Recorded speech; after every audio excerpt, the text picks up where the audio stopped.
মাধ্যমিক ও উচ্চ মাধ্যমিক শিক্ষা বোর্ড ময়মনসিংহের চেয়ারম্যান পদে পদায়ন হয় শেরপুর সরকারি মহিলা কলেজের অধ্যক্ষ প্রফেসর আ.জ.ম রেজাউল করিম খানকে বিদায় সংবর্ধনা দেওয়া হয়েছে। শনিবার সকালে কলেজ প্রাঙ্গণে প্রথমে বিএনসিসির পক্ষ থেকে তাকে গার্ড অফ অনার প্রদান করা হয়। পরে শিক্ষক পরিষদের উদ্যোগে আয়োজিত হয় বিদায় সংবর্ধনা অনুষ্ঠানে সভাপতিত্ব করেন শেরপুর সরকারি মহিলা কলেজের অধ্যক্ষ প্রফেসর মোহাম্মদ আনিসুর রহমান। অনুষ্ঠানটি সঞ্চালনা করেন পদার্থবিজ্ঞান বিভাগের প্রভাষক উমর শরীফ।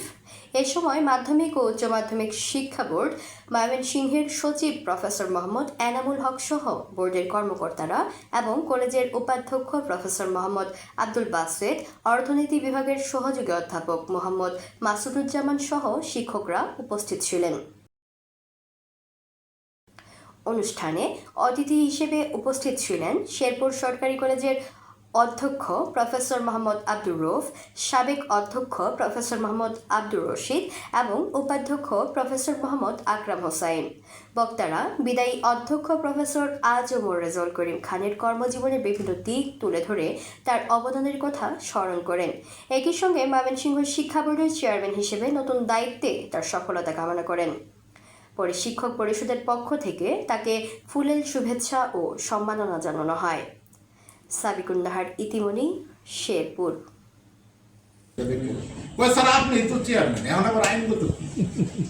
আসলে এই কথাগুলা মানে এটা বিভিন্ন জায়গা থেকে আমিও শুনছি, এখানে যোগদান করার পরেও শুনছি, কিন্তু আমার একটা বিশ্বাস ছিল, আমার একটা ওয়ে ছিল যে না, আমরা যদি 30-35 জন কর্মকর্তা আছি, আমরা যদি একসাথে বসে একটা বিষয় নিয়ে এখানে চিন্তা করতে পারি, আলোচনা করতে পারি, তাহলে কারো না কারোর দিক থেকে কোনো একটা জায়গায় আমরা পৌঁছতে পারবো, একটা ভালো জিনিস বেরিয়ে আসবে।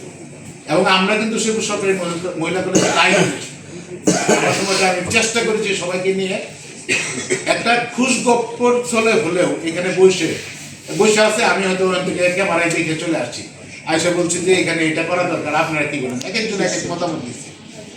বাট সেইখান থেকে ভালো জিনিসটা বের করে আমরা সুন্দর একটা সিদ্ধান্ত উপনীত হতে পেরেছি। বিদায়ী আজকে মহিলা কলেজে এই যে একজন বললো যে প্রিন্সিপাল স্যারের রুম করা যাবে না, স্টাফ রুম করা যাবে না, এগুলা ক্লাসরুমের বিষয়, এই বিষয় সিডিপি যারা ছিলেন ওনাদের সাথে আমি বসে ঠিক করেছি, বলছি যে টাকাটুকু আছে একটা কলেজের প্রিন্সিপাল মহোদয়ের রুমে কেউ এসে যদি দেখে এরকম অবস্থা, ভালো না, বসতে পারে না, চা খাইতে পারে না, যদি এরকম হয় তাহলে সমস্ত প্রতিষ্ঠান সম্পর্কে তার কি আইডিয়া হবে।